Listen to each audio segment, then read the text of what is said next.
Here is the truth about self made success that nobody wants to admit. It's usually just a fancy word for being lonely and stuck. I've been thinking about this a lot because I realize I've been lying to pretty much everyone I know for like the past year. If you looked at my life on paper or technically on screen, it looked like that I absolutely crushed it. I spent an entire last year traveling the world. I was posting these amazing photos from Thailand and drinking through Europe and dancing in Puerto Rico. And I was telling people in my travels and folks back home that I was on this big journey of self discovery. But that was a total lie. I wasn't really discovering myself. I was running away. I was running from a relationship that had fallen apart. I was running from the shame of having to move back into my childhood home in my 20s. I was running from the fact that the life that I built for myself in New York had basically evaporated. And I was scared to death of starting at zero. Inside, I was miserable. I felt like a total failure. But did I tell anyone that? No, absolutely not. I tried to carry that burden across all these continents by myself because I thought that was what being strong meant. I thought that handling it and hiding it meant the same thing. In basketball, there is this thing called hero ball.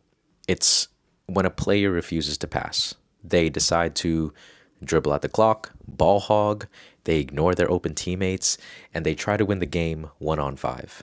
The problem is not that they're untalented, it's that they think they're the only ones that can win the game.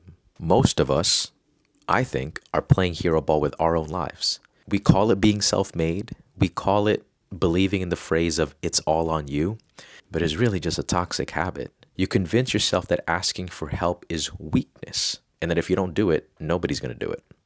But here's a truth that hurts. Hero ball mentality isn't actually making you strong, it's making you stuck. Most of us have this obsession with being the reliable one. Maybe you're the oldest sibling. Maybe you just had to grow up way too fast. But you learned early on that being good meant not needing anybody else. So, when things get messy, your default is to close the doors. You stop texting back, and you try to fix everything in your own head before you let anyone else see the failure. But here's the truth about hyper-independence. When you insist on doing it all by yourself, you don't actually become the hero. You become the bottleneck. You aren't saving your life, you're stalling it. And that might look like a project that never gets started because you overthink, or a trip that never gets booked because you overthink, or self problems that never get directly addressed because you overthink. We've completely confused responsibility with isolation. And honestly, that's the fastest track to burnout. You think you're being tough by grinding in silence, but all you're really actually doing is stretching out the misery and building up the pressure that doesn't even need to be there.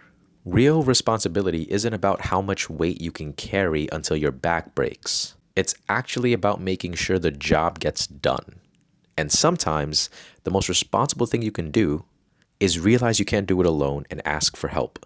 But now the question you're probably going to ask is, how do we fix this? Well, we stop trying to be a solo act and we start building a roster.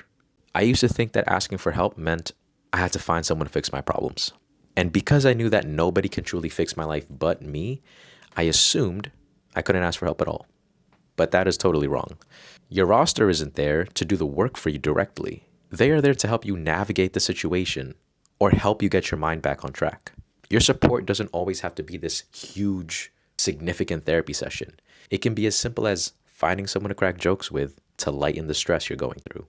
Or maybe having someone listen to you vent for a few minutes. Or someone completely unrelated to go on a food run with. The moment things started to get better for me last year wasn't when I magically solved all of my problems or fixed my issues. It was simply when I admitted to somebody, to one of my boys, yo, I'm not doing that great. And that was it. The world didn't end. They didn't think I was weak. In fact, it felt like a valve opened. The pressure dropped. Everything opened up. And because I wasn't spending all of my energy trying to hide the struggle, I actually had some energy to deal with it. So you have to drop the ego. You have to stop treating your friends like an audience that only gets to see the finished product. And you got to start treating them like your team. Because you can't build a legacy if you burn out in your 20s trying to prove that you're self-made. Passing the ball really is the only way you stay in the game long enough to actually win. So I am making this because I feel this pressure every single day. And I know a lot of you do too. For me, I have this vision of building this digital archive of my life. I want to be able to show my future kids that their dad lived a full life, that he had these amazing experiences, like everywhere, and that he actually did something that mattered. But that pressure, it makes me want to lock the door and grind in silence until these videos come out perfect, until the plans and the trips come out perfect.